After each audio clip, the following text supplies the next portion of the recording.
നമസ്കാരം. ജീവിത പ്രശ്നങ്ങൾ നേരിടുന്നവരും ക്ഷേത്രത്തിൽ പോകാൻ കഴിയാത്തവരും മറ്റ് മതസ്ഥരായിട്ടുള്ളവരും അവരുടെ പേരും നാളും ഞങ്ങളുടെ കമൻറ്റ് ബോക്സിൽ രേഖപ്പെടുത്തിയാൽ ഞങ്ങളുടെ പ്രാർത്ഥനാ വേളയിൽ അതുകൂടി ഉൾപ്പെടുത്തുന്നതായിരിക്കും. അതുപോലെ തന്നെ 2026 നിങ്ങൾക്ക് എങ്ങനെയാണെന്നറിയുവാൻ ജാതകം പരിശോധിച്ച് പ്രശ്നപരിഹാരങ്ങളും വഴിപാടുകളും നിർദ്ദേശിക്കുന്നതാണ്. താല്പര്യമുള്ളവർ താഴെ കാണുന്ന വാട്സാപ്പ് നമ്പറിൽ മെസ്സേജായി അയയ്ക്കുക.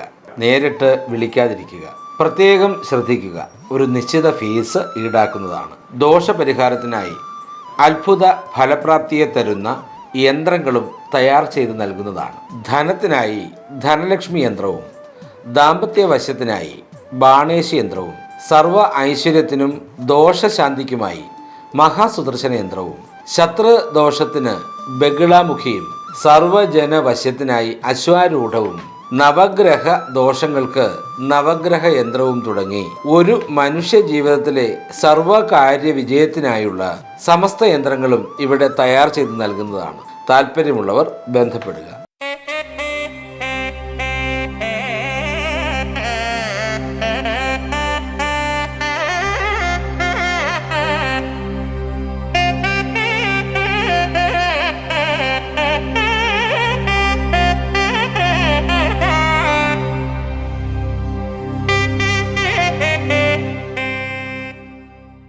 നമസ്കാരം. സുദർശന TV ചാനലിലേക്ക് സ്വാഗതം. ഓം ഗജാനനം ഭൂതഗണാതിസേവിതം കപിത്വജംബു ഫലസാരഭക്ഷിതം ഉമാസുതം ശോകവിനാശകാരണം നമാമി വിഘ്നേശ്വരപാദപങ്കജം. ഓം വിഘ്നേശ്വര മഹേശ്വര മരുദേവി അമ്മേ ഭഗവതി നമോ നമ. ഓം സുബ്രഹ്മണ്യ സ്വാമി അയ്യപ്പസ്വാമി നമോ നമ. ഓം കാളികാളി അമ്മേ ഭദ്രകാളി അമ്മേ ഭഗവതി രക്ഷിക്കണേ.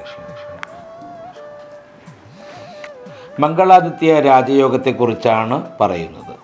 2026 ഏപ്രിൽ ആദ്യത്തെ ആഴ്ച ചൊവ്വ മീനം രാശിയിലേക്ക് പ്രവേശിക്കുകയാണ്. ചൊവ്വ മീനം രാശിയിലേക്ക് പ്രവേശിക്കുമ്പോൾ സ്വാഭാവികമായും മീനം രാശിയിൽ രവി അഥവാ ആദിത്യൻ അഥവാ സൂര്യൻ നിൽപ്പുണ്ട് എന്നുള്ളതാണ്. അപ്പോൾ ആ സൂര്യനുമായി ചൊവ്വ ചേരുമ്പോഴാണ് വാസ്തവത്തിൽ മംഗളാദിത്യ രാജയോഗം രൂപപ്പെടുന്നത്. ജ്യോതിഷത്തിൽ സൂര്യൻ രാജാവും ചൊവ്വ സേനാപതിയുമായിട്ടാണ് അറിയപ്പെടുന്നത്. അപ്പോൾ രാജാവും സേനാപതിയും തമ്മിൽ ചേരുമ്പോൾ ഉണ്ടാകുന്ന എല്ലാ ഗുണങ്ങളും ഈ പറഞ്ഞ മംഗളാദിത്യ രാജയോഗത്തിലൂടെ സംജാതമാകുമെന്നുള്ളതാണ്. അതായത് രാജാവായ സൂര്യനും സേനാപതിയായിരിക്കുന്ന ചൊവ്വയും ചേരുമ്പോൾ ഭരണാധികാരവും ശക്തിയും ഒന്നുപോലെ വന്നു ചേരും എന്നുള്ളത് നാം മനസ്സിലാക്കാനുള്ള കാര്യമാണ്. എന്നാൽ 2026 ഈ യോഗത്തിന് മറ്റൊരു പ്രത്യേകത കൂടിയുണ്ട്. ശനി മീനം രാശിയിൽ നിൽപ്പുണ്ട് എന്നുള്ള കാര്യം കൂടി മനസ്സിലാക്കേണ്ടതാണ്. ആയതുകൊണ്ട് തന്നെ ഈ രാജയോഗത്തിനോടൊപ്പം ശനിയുടെ നിയന്ത്രണം കൂടി വന്നു ചേരുമെന്നുള്ളതാണ് മനസ്സിലാക്കാനുള്ളത്. അശ്വതി, ഭരണി, കാർത്തിക കാൽ നക്ഷത്രം ചേരുന്ന മേടക്കൂറുകാർക്ക് മംഗളാദിത്യ രാജയോഗത്തിന്റെ പൂർണ്ണ ഫലങ്ങൾ വന്നു ചേരുകയാണ്. ഈ നക്ഷത്ര ജാതർക്ക് രാശ്യാധിപനായിരിക്കുന്ന ചൊവ്വ സൂര്യനോട് ചേർന്ന് വളരെ വലിയ ഭാഗ്യം ലഭിക്കുന്നു എന്നുള്ളതാണ് പ്രാധാന്യമായി പറയാനുള്ളത്. വിദേശ യാത്ര ആഗ്രഹിക്കുന്നവർക്ക് അത് ലഭിക്കും. പിതൃസ്വത്ത് ലഭിക്കുന്നതിനുള്ള ഭാഗ്യം പൂർണ്ണമായിട്ടുമുണ്ട് എന്നുള്ളതാണ്. തടസ്സപ്പെട്ടു കിടന്ന സർക്കാർ വക കാര്യങ്ങൾ പൂർണ്ണമാകും. അതുപോലെ തന്നെ പൂർത്തിയാകാതെ കിടന്നിരുന്ന പല പദ്ധതികളും പൂർത്തിയാക്കി വളരെ സന്തോഷത്തോട് മുന്നോട്ട് നീങ്ങാനുള്ള ഭാഗ്യമുണ്ടാകും. ഒരു കാര്യം മാത്രം നോക്കുക, അനാവശ്യമായ ദേഷ്യം നിയന്ത്രിക്കണം. ശനിയുടേതായിരിക്കുന്ന വ്യവസ്ഥിതി നിലനിൽക്കുന്നത് കൊണ്ട് പണമിടപാടുകളിൽ ശ്രദ്ധിക്കണം. അടുത്തത് പുണർദം കാൽ പൂയം ആയില്യം ചേരുന്ന കർക്കിടക കൂറാണ്. കർക്കിടക കൂറുകാരുടെ ഭാഗ്യസ്ഥാനത്താണ് മംഗളാദിത്യ രാജയോഗം രൂപം കൊള്ളുന്നത്. അതുകൊണ്ട് തന്നെ പിതാവിൽ നിന്നോ ഗുരുതുല്യരായവരിൽ നിന്നോ ധാരാളം സാമ്പത്തികമായ വ്യവസ്ഥിതിയും സമൃദ്ധിദായകമായ അനുഭവങ്ങളും ഉണ്ടാകുമെന്നുള്ളതാണ്. ഉദ്യോഗാർത്ഥികൾക്ക് ദൂരദേശങ്ങളിൽ ജോലി ലഭിക്കുവാനുള്ള ഭാഗ്യം നിറഞ്ഞു നിൽക്കുന്നു. അതുപോലെ തന്നെ കലാ, കായിക, സാമൂഹ്യ, സാംസ്കാരിക മേഖലകളിൽ പ്രശസ്തി വർദ്ധിക്കുവാനുള്ള ഭാഗ്യവും കാണുന്നുണ്ട്. അതുപോലെ തന്നെ അമിതമായ ആത്മവിശ്വാസം മൂലം പല തീരുമാനങ്ങൾ എടുക്കുമ്പോഴും വളരെ ശ്രദ്ധിക്കേണ്ടത് ആവശ്യമാണ്. തെറ്റുപറ്റാതെ നോക്കുക എന്നുള്ളതാണ്. അതുപോലെ തന്നെ പൂർത്തീകരിക്കാതെ കിടന്നിരുന്ന പല പദ്ധതികളും പൂർത്തീകരിക്കുവാൻ ഈ രാശിക്കാർക്കും കഴിയും. സാമ്പത്തികമായ നിലപാട് ഉയർത്തിക്കൊണ്ടുവരുവാൻ കർക്കിടക കൂറുകാരായിരിക്കുന്ന നക്ഷത്ര ജാതർക്ക് കഴിയുമെന്നുള്ളത് മനസ്സിലാക്കണം. തീർച്ചയായും അനുഗ്രഹവേദ്യമായിരിക്കുന്ന ഒരു കാലമായിട്ട് മനസ്സിലാക്കുക. ഞാൻ പറഞ്ഞതുപോലെ തീരുമാനങ്ങൾ എടുക്കുമ്പോൾ ശ്രദ്ധിക്കുക. അടുത്തത് മകം പൂരം ഉത്രം കാൽ ചേരുന്ന ചിങ്ങം രാശിയാണ്. ചിങ്ങം രാശിക്കാരുടെ 8ാം ഭാവത്തിലാണ് മംഗളാദിത്യ രാജയോഗം നടക്കുന്നത്. അതുകൊണ്ട് തന്നെ അപ്രതീക്ഷിതമായ ധനം, ഇൻഷുറൻസ് തുകകൾ ലഭിക്കൽ എന്നിവയുണ്ടാകാം. ഗവേഷണ രംഗത്ത് മികച്ച നേട്ടങ്ങൾ ഉണ്ടാക്കിയെടുക്കുവാൻ കഴിയും. വിദ്യാഭ്യാസ രംഗത്ത് വളരെയധികം പുരോഗതി ഉണ്ടാക്കിയെടുക്കുവാൻ കഴിയും. തൊഴിൽ മേഖലയിലും വമ്പൻ പുരോഗമനത്തിനുള്ള സാധ്യത നിറഞ്ഞു നിൽക്കുന്നു.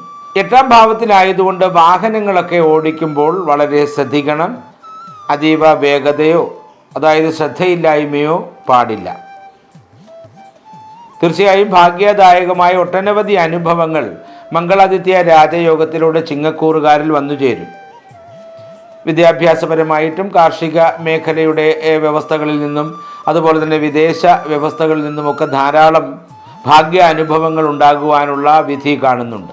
അടുത്തത് വിശാഖം, കാൽ, അനിഴം, തൃക്കേട്ട തുടങ്ങിയ നക്ഷത്രങ്ങൾ ചേരുന്ന വൃശ്ചികക്കൂറാണ്. വൃശ്ചികക്കൂറുകാരുടെ 5ാം ഭാവത്തിലാണ് മംഗളാദിത്യ രാജയോഗം രൂപം കൊള്ളുന്നത്. ആയതുകൊണ്ട് തന്നെ ബുദ്ധി, അതുപോലെ തന്നെ തിരിച്ചറിവ് തുടങ്ങി വളരെ ഭാഗ്യദായകമായിരിക്കുന്ന അനുഭവങ്ങൾ കൂടുതലായിട്ട് കാണപ്പെടും.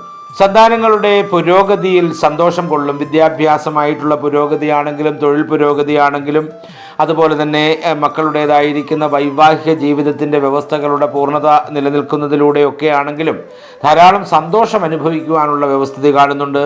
കലാരംഗത്ത് പ്രവർത്തിക്കുന്നവർക്ക് മികച്ചതായിരിക്കുന്ന അവസരങ്ങൾ വന്നു ചേരുക, പ്രശസ്തിദായകമായിരിക്കുന്ന അവസരങ്ങൾ വന്നു ചേരുക തുടങ്ങിയവ ഭാഗ്യദായകമായ അനുഭവങ്ങളായി മാറും. അതുപോലെ തന്നെ മത്സര പരീക്ഷകളിൽ മികച്ച വിജയം നേടിയെടുക്കുവാൻ കഴിയും. വൃശ്ചികക്കൂറുകാർ പ്രണയ ബന്ധങ്ങളിൽ പെട്ടു നിൽക്കുന്നവർക്ക് ചില തകർച്ചകൾ കാണുന്നതിനുള്ള വിധിയുണ്ട്. അപ്പോൾ സ്വാഭാവികമായിട്ടും ക്ഷേത്ര ദർശനമൊക്കെ അനിവാര്യമാക്കി വയ്ക്കുക എന്നുള്ളതാണ് പറയാനുള്ളത്. വിദ്യാഭ്യാസപരമായിട്ടും അതുപോലെ തന്നെ കലാ, കായിക, സാംസ്കാരിക, രാഷ്ട്രീയ മേഖലകളിലൊക്കെ നേതൃത്വ സ്ഥാനത്തേക്ക് എത്തിച്ചേരാനുമൊക്കെ വൃശ്ചികക്കൂറുകാരായിരിക്കുന്ന നക്ഷത്രജാതരായ ഇവർക്ക് സാധിക്കുമെന്നുള്ളതും എടുത്തു പറയേണ്ടുന്ന കാര്യമാണ്. അടുത്തത് ധനുക്കൂറാണ്. മൂലം, പൂരാടം, ഉത്രാടം കാൽ ചേരുന്ന ധനുക്കൂർ. ധനുക്കൂറുകാരുടെ 4ാം ഭാവത്തിലാണ് മംഗളാദിത്യ രാജയോഗം ഉണ്ടാകുന്നത്. അതുപോലെ തന്നെ ജീവിതത്തിൽ സുഖം, അതുപോലെ വാഹനങ്ങൾ, വസ്തുവകകളൊക്കെ വന്നു ചേരാനുള്ള ഭാഗ്യം മംഗളാദിത്യ രാജയോഗത്തിലൂടെ ധനുക്കൂറുകാരായ നക്ഷത്രജാതർക്ക് വന്നു ചേരും. പുതിയ വീട്, പുതിയ വാഹനം, വസ്തുവകകൾ, അതുപോലെ തന്നെ മാതാവിൽ നിന്ന് ധനം, മാതാവിൽ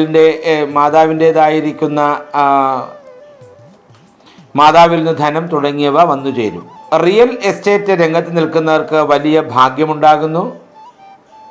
ധനമേഖലകൾ വലിയ തോതിൽ ഉണ്ടാകുമെന്നുള്ളത് തിരിച്ചറിയേണ്ടുന്ന കാലം തന്നെയാണ്. തീർച്ചയായിട്ടും ഇവിടെയും കലാ, കായിക, സാംസ്കാരിക, രാഷ്ട്രീയ മേഖലയിലുള്ളവർക്ക് നേതൃത്വ സ്ഥാനത്തേക്ക് ഉയരാനും അതുപോലെ തന്നെ ലീഡർഷിപ്പുകളിൽ തന്നെ പല ഗുണങ്ങൾ ഉണ്ടാക്കുവാനും കഴിയുമെന്നുള്ളതാണ്.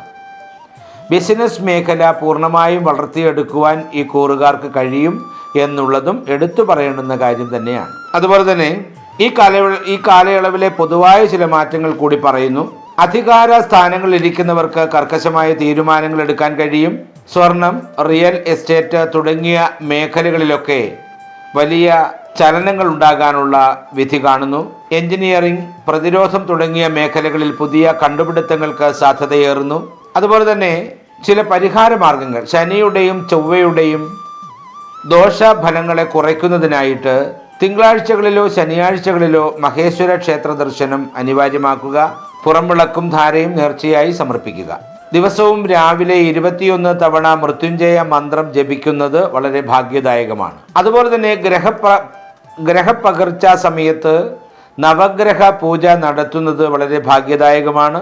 രാവിലെ ഭക്ഷികൾക്ക് ധാന്യങ്ങളും മറ്റും കൊടുക്കുന്നത് വളരെ ഭാഗ്യദായകമായ അനുഭവത്തെ തരുന്നതാണ്. ചൊവ്വാഴ്ചകളിൽ സുബ്രഹ്മണ്യ സ്വാമിയുടെ അഷ്ടകം ജപിക്കുന്നത് കാര്യ തടസ്സങ്ങളൊക്കെ മാറി ഭാഗ്യം വന്നു ചേരുന്നതിനുള്ള വഴിയാണ്. തീർച്ചയായിട്ടും മംഗളാദിത്യ രാജയോഗത്തിലൂടെ ഈ 5 രാശിക്കാരായിരിക്കുന്ന നക്ഷത്ര ജാതർക്കെല്ലാം അനുഗ്രഹങ്ങളും ഉണ്ടാകട്ടെ എന്ന് പ്രാർത്ഥിച്ചുകൊണ്ട് നിർത്തുന്നു. നന്ദി, നമസ്കാരം.